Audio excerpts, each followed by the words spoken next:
부동산 현장 가는 남자 전부장입니다. 오늘은 세운지구 5구역입니다. 좋아요, 구독, 알림 설정 부탁드리겠습니다. 이번 인장 루트는 먼저 세운 5구역 주변을 크게 둘러보고 그 다음으로 안쪽 골목 구석구석 가보도록 하겠습니다. 이곳은 어렸을 적 오락실을 좋아하는 저로서는 추억이 많은 곳이기도 합니다. 세운상가 안 전자상가를 돌아다니며 TV 오락기 등을 보며 매우 신기해하였고, 현재는 많지 않지만 그런 업체들이 남아있던 것에 어릴 적 감정이 떠오르게 됩니다. 종묘를 마주보고 있는 세운상가는 북쪽에서 남쪽까지 차례대로 종로, 청계천, 을지로, 마른대로, 퇴계로를 중심으로 각 구역들이 나뉘어 있으며, 이 지역을 동쪽에는 충무로, 서쪽에는 창경궁로가 감싸고 있는 형태입니다. 세운상가라고 불리는 지역은 현재 다시 세운 광장이 있는 현대상가, 세운상가, 청계상가, 대림상가, 삼풍상가, 풍전호텔, 인영상가, 진양상가로 위치해 있습니다. 이곳들도 우리나라 주상복합의 원조격이라고 할 수 있습니다. 세운상가의 경우 원래 일제가 포탄 공격 시 불이 번지지 않도록 하는 소개공지였다고 합니다. 전쟁 후에는 무허가 판자촌이 생겼고, 이에 사람들이 이용하는 공구들을 파는 가게도 많이 생겨나게 됩니다.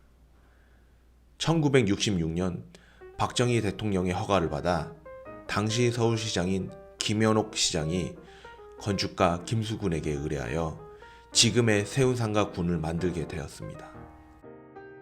그리고 세운지구의 재도약을 기대했던 오세훈 시장은 2006년 세운상가 재정비 촉진지구라 칭하며 종묘에서부터 시작하여 청계천을 거쳐 남산 그리고 한강에 이르는 녹지축을 개발하려고 했습니다. 그리하여 첫 발판으로 현재는 없어진 현대상가 자리에 2009년 광장으로 바꾸게 됩니다. 하지만 불미스러운 사건으로 오세훈 시장이 물러나게 된 뒤 그와는 정반대 스탠스인 박원순 시장이 취임하게 되면서 개발이 아닌 도시재생으로 방향을 틀게 됩니다.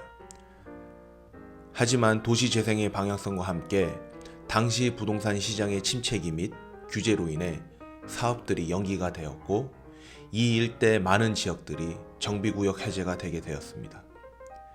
해제의 가장 큰 부분은 예산이었습니다.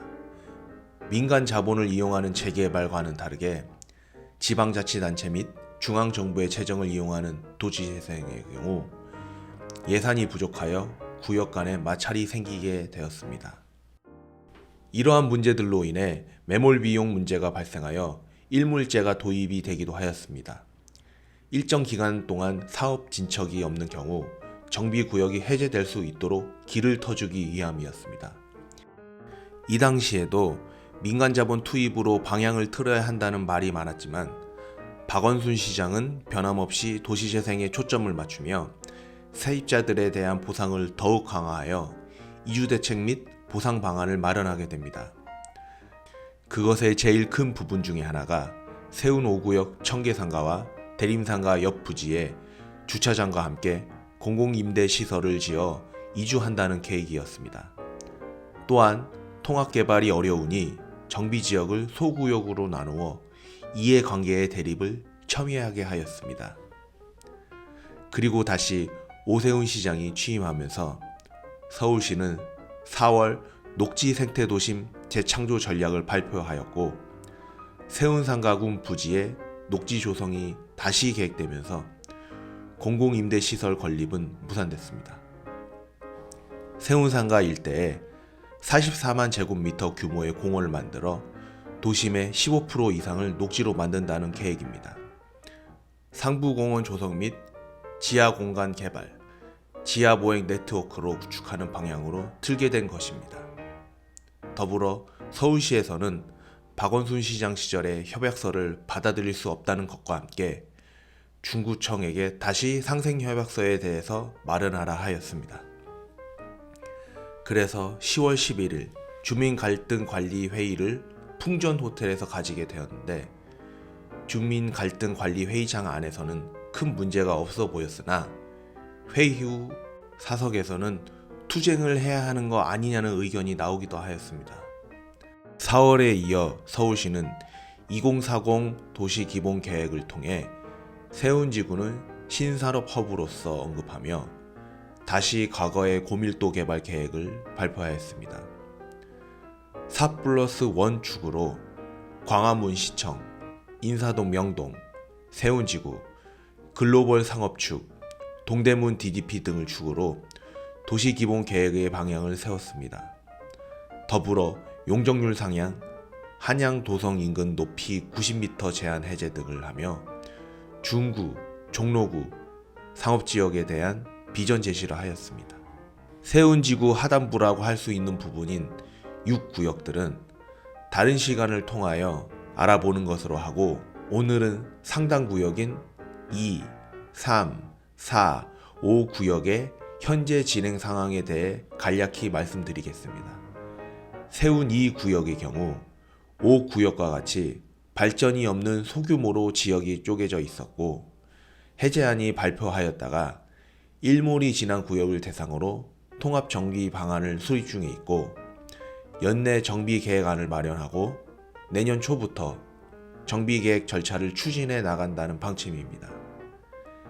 세운 3구역의 경우 개발이 가장 활발히 이루어지고 있으며 3-1, 3-3, 3-5 구역의 경우 힐스테이트 세운 센트럴로 최고 27층의 도시형 생활주택 287세대와 아파트 535세대가 분양이 완료되었습니다. 3-2 경우에는 관리처분 인가를 획득하였고 일부는 철거 중이며 이곳이 을지면옥과 을지다방 등의 노포가 있었던 곳입니다. 을지면옥의 경우 소송 중이며 2심까지 진행이 된 상태에서 2심에서는 재개발 시행사에 손을 들어준 상태입니다. 3-6, 3-7의 경우 세운 푸르지오 그래비티라는 20층의 생활형 숙박시설 756실이 지어질 예정이고 4월에 분양이 완료하였으며 24년 9월에 입주 예정에 있습니다. 세운 4구역의 경우 SH공사가 시행사로 통합개발이 추진 중이며 싱가포르의 마리나베이에 위치한 주거, 관광, 국제업무 복합개발 단지 마리나원을 모티브로 개발하겠다고 하였습니다. 오늘 임장하고 있는 세운 5구역의 경우 지역은 해제되었고 구청의 말에 따르면 내년까지를 목표로 다시 구역 지정을 한다고 합니다.